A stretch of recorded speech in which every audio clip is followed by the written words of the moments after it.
और अब बात करेंगे राजधानी भोपाल की हमीदिया अस्पताल की। हमीदिया अस्पताल पहुंचे हैं मुख्यमंत्री doctor Mohan Yadav. Carbide gun से जो लोग घायल हुए थे, इन तमाम लोगों के बीच में खुद प्रदेश के मुखिया पहुंचे। तस्वीरें आपको दिखा रहे हैं। देखिए, ये वही अस्पताल जहां पर इन लोगों का इलाज चल रहा है।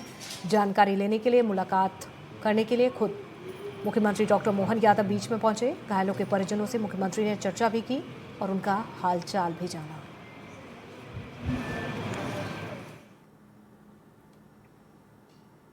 खतरनाक कार्बाइड गन ने मध्य प्रदेश में कई बच्चों की आंखों की रोशनी छीन ली। बच्चों के चेहरे जल गए और ये सब दिवाली के मौके पर हुआ, क्योंकि बच्चे इसे पटाखों की गन की तरह इस्तेमाल कर रहे थे। दिवाली से लेकर अब तक मामले काफी बढ़ चुके हैं। अब भोपाल और ग्वालियर में प्रशासन ने इसे खतरनाक गन पर बैन लगा दिया है। साथ ही एफआईआर दर्ज कर कार्रवाई भी की जा रही है।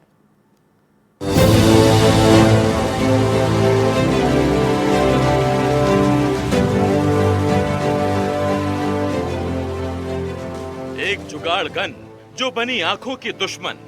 ग्वालियर से लेकर विदिशा, यहाँ तक कि राजधानी भोपाल में भी इस जुगाड़ गन का कोहराम मचा है। कार्बाइड गन ने इतना नुकसान कर दिया कि भोपाल कलेक्टर ने राजधानी में इस जुगाड़ की गन को पूरी तरह से बैन कर दिया है। आइए सबसे पहले आपको 3 तस्वीरें दिखाते हैं। देखिए, पहली तस्वीर, कलेक्टर के आदेश के बाद प्रशासन की टीमों ने लोहारों और हार्डवेयर की दुकानों पर छापा मारा। दूसरी तस्वीर में आपको वो लोग नजर आ रहे हैं जिन्हें ये जुगाड़ गन बेचने और बनाने के आरोप में पकड़ा गया है। तीसरी तस्वीर देखिए, जहां जुगाड़ गन से घायल अस्पताल पहुंच रहे हैं, जहां उनका इलाज जारी है। वहीं कलेक्टर के आदेश के बाद भोपाल पुलिस भी पूरी तरह से एक्टिव हो गई है। भोपाल पुलिस कमिश्नर हरि नारायणचारी मिश्र ने कहा कि भोपाल की 5 थानों की पुलिस कार्रवाई कर रही है। सामान्य तौर पर दीपावली के आसपास असावधानी बस पटाखों के चलने के कारण कई बार दुर्घटनाएं देखी जाती रही हैं, लेकिन खासतौर पर एक खास तरीके के किसी उपकरण के प्रयोग से, किसी विस्फोटक के प्रयोग से, किसी पटाखे के प्रयोग से बार बार ऐसी घटनाएं होना, ये निश्चित तौर पर काफी संवेदनशील मामला है। और इसको ध्यान में रखते हुए लगभग 5 थाना क्षेत्रों में 100 से ज्यादा कार्बाइड गन जब्त किए गए हैं। कई बार घातक रूप से कई लोगों के स्वास्थ्य के प्रति काफी गंभीर दुष्परिणाम इसमें आ रहे हैं और कई लोगों की खासतौर पे आंखों को काफी नुकसान पहुंचा है।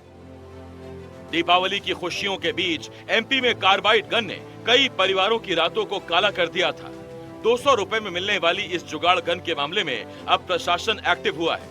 भोपाल कलेक्टर कौशलेंद्र विक्रम सिंह ने कहा, मामले में अब तक 6 एफआईआर दर्ज कर ली गई हैं। साथ ही उन्होंने बताया कि दिवाली से पहले ही 55 गन बरामद कर ली गई थी और अभी भी कार्रवाई जारी है।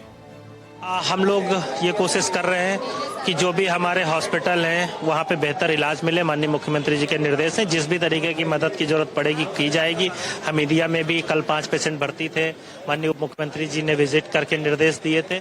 अभी हम लोग स्वास्थ्य विभाग के साथ टाई अप में हैं और लगातार जो कोई 6 एफआईआर दर्ज की गई है, कहीं पे भी अगर इस तरीके से कोई व्यक्ति अवैध बेचता पाया जाएगा तो उस पर कार्रवाई की जाएगी। आइए आपको बताते हैं कि जिस कार्बाइड गन पर बवाल मचा है, आखिर ये है क्या। ये गन घरेलू तरीके से बनाई जाती है। प्लास्टिक के पाइप में लाइटर लगाया जाता है, पाइप के अंदर गैस जलानी पड़ती है। गन में कैल्शियम कार्बाइड केमिकल भरा होता है। पानी डालने पर इसमें से एसिटिलीन गैस बनती है। पाइप के नीचे लाइटर से आग लगाई जाती है। आग लगाने पर गैस तेज दबाव से फटती है। विस्फोट छोटे बम जैसा असर करता है। तो हमने आपको बताया ये गन कैसे काम करती है, लेकिन ये जुगाड़ की कार्बाइड गन कितनी खतरनाक है ये भी आपको बताते हैं। इस गन से आंखों को गंभीर नुकसान हो सकता है। विस्फोट से आंखों के कॉर्निया जलने की आशंका रहती है। देसी गन से स्थायी अंधेपन का खतरा रहता है। तेज विस्फोट से चेहरे को भी खतरा रहता है। एसिटिलीन गैस से सांस लेने में दिक्कत हो सकती है। तेज धमाके से कानों को गंभीर नुकसान हो सकता है। सुनने की शक्ति थोड़ी देर के लिए या हमेशा के लिए जा सकती है। इस खतरनाक गन पर प्रशासन तो कार्रवाई कर ही रहा है, पर हमारी और आपकी भी जिम्मेदारी है कि इस खतरनाक जुगाड़ से खुद को और खासकर अपने बच्चों को दूर ही रखें। एनडीटीवी के लिए भोपाल से आकाश द्विवेदी की रिपोर्ट।